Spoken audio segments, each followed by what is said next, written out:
ఆనాడు ప్రధానమంత్రి అయినటువంటి నరేంద్ర మోడీ గారు 7 మండలాలు తెలంగాణ రాష్ట్రంలోని ఉమ్మడి ఖమ్మం జిల్లాలోని 7 మండలాలు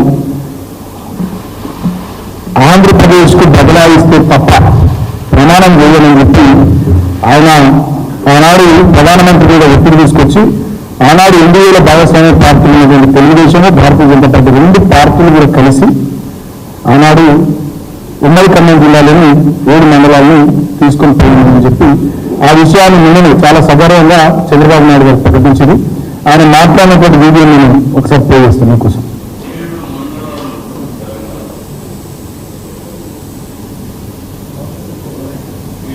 7 మండలాలు ఇవ్వకపోతే నేను ప్రమాణ స్వీకారం చేయను, నాకు ఈ పదవి వద్దని ఆ రోజు చాలా స్పష్టంగా చెప్పాను.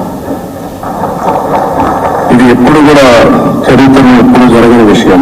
ఆ రోజు ప్రధానమంత్రి గారు నరేంద్ర మోడీ గారు ఇవన్నీ ఆలోచించి ఫస్ట్ క్యాబినెట్ మీటింగ్ పెట్టి ఒక ఆర్డినెన్స్ ఇచ్చి ఆ 7 మండలాలు ఆంధ్రప్రదేశ్కి ఇచ్చి తర్వాత పార్లమెంట్ సమావేశాలు పెట్టుకున్నారంటే అది ఒక చరిత్ర.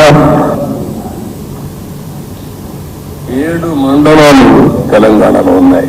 మీరు 7 మండలాలు ఇవ్వకపోతే నేను ప్రమాణ స్వీకారం చేయను, నాకు పదవి వద్దని ఆ రోజు చాలా స్పష్టంగా చెప్పాను. ఇది ఎప్పుడు కూడా చరిత్రలో ఎప్పుడు జరగని విషయం. ఆ రోజు ప్రధానమంత్రి గారు నరేంద్ర మోడీ గారు ఇవన్నీ ఆలోచించి ఫస్ట్ క్యాబినెట్ మీటింగ్ పెట్టి ఒక ఆర్డినెన్స్ ఇచ్చి ఆ 7 మండలాలు ఆంధ్రప్రదేశ్కి ఇచ్చి తర్వాత పార్లమెంట్ సమావేశాలు పెట్టుకున్నారంటే అది ఒక చరిత్ర. దీన్ని బట్టి చాలా స్పష్టంగా మళ్ళొకసారి ప్రజలందరూ కూడా తెలంగాణ సమాజానికి కొన్ని విషయాలు చెప్పాలని చెప్పి ఈ ప్రెస్ కాన్ఫరెన్స్ పెడతాము. ఆనాడు ఒక నా పార్టీ మాత్రమే ఈ నిర్ణయాన్ని వ్యతిరేకిస్తూ ఆనాడు తెలంగాణ రాష్ట్ర బంధుకు పిలుపునిచ్చింది.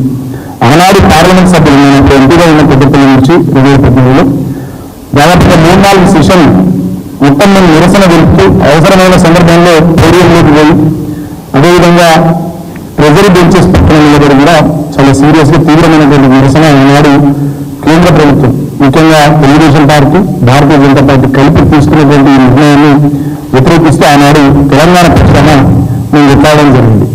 ఆ రోజు lower Sileru hydel power project కూడా ఈ 7 మండలాల్లో భాగంగా ఆంధ్రకు పోవడం జరిగింది. అప్పటికే తెలంగాణ పవర్ డెఫిసిట్లో ఉంది, ఇబ్బందికరమైనటువంటి పరిస్థితులు ఉన్నటువంటి తరుణంలో ఆనాడు మన lower Sileru hydel power project కూడా దుర్మార్గంగా ఆంధ్రకు బదలాయించడం జరిగింది. ఈ విషయాన్ని చాలా గర్వంగా నేను చంద్రబాబు నాయుడు గారు చెప్తున్నారు. ఆనాడు తెలుగుదేశం పార్టీలో ఇవాళ తెలంగాణ రాష్ట్రానికి ముఖ్యమంత్రి ఉన్నటువంటి రేవంత్ రెడ్డి గారు ఆనాడు తెలుగుదేశం పార్టీలో కీలకమైనటువంటి నాయకుడు.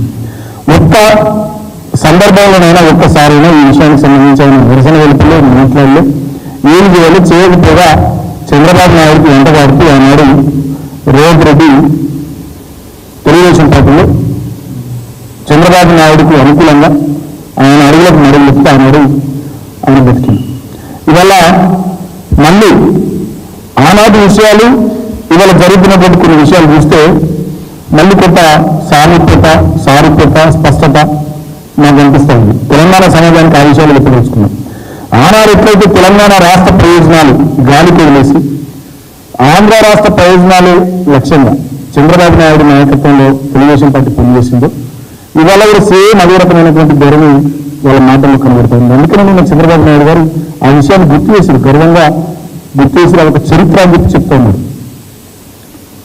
ఇవాళ కూడా ఏం జరుగుతూ ఉంది, ఆనాటి చంద్రబాబు నాయుడు గారి శిష్యుడు అప్పటి తెలుగుదేశం పార్టీ నాయకుడు ఇవాళ తెలంగాణ రాష్ట్ర ముఖ్యమంత్రి ఉండి ఆయన తీసుకుంటున్నటువంటి నిర్ణయాలలో కూడా చంద్రబాబు నాయుడు పాత్ర ఉన్నట్టుగా చంద్రబాబు నాయుడు డైరెక్షన్లోనే రేవంత్ రెడ్డి నడుస్తున్నట్టుగా నాకు అనిపిస్తూ ఉంది.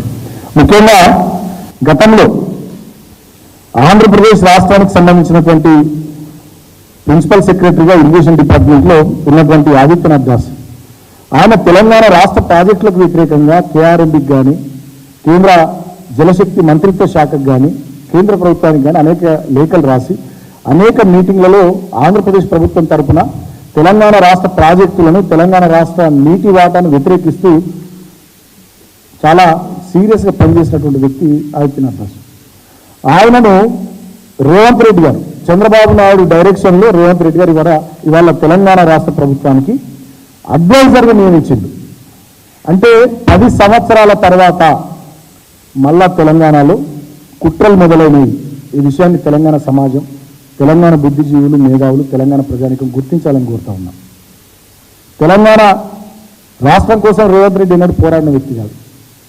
తెలంగాణ ఉద్యమకారుల మీదకి తుపాకీ తీసుకొని పోయినటువంటి వ్యక్తి, ఎన్నడూ జై తెలంగాణ అని వ్యక్తి, తెలంగాణ కోసం ఎమ్మెల్యే ఎమ్మెల్సీ పదవులకు రాజీనామా చేయనటువంటి వ్యక్తి, సమైక్యవాదానికి మద్దతుగా చంద్రబాబు నాయుడుకు అండగా నిలబడ్డటువంటి వ్యక్తి. అటువంటి వ్యక్తి వల్ల తెలంగాణకు ఇక్కడ ముఖ్యమంత్రి ఉండి, అక్కడ చంద్రబాబు నాయుడు ముఖ్యమంత్రి ఉండి, మళ్ళా వీళ్ళిద్దరు ఆనాడు తెలుగుదేశం పార్టీలో ఉండి ఏ రకంగానైతే తెలంగాణ రాష్ట్ర ప్రయోజనాలకు వ్యతిరేకంగా పనిచేసిర్రో ఇవాళ కూడా ఈయన ఇక్కడ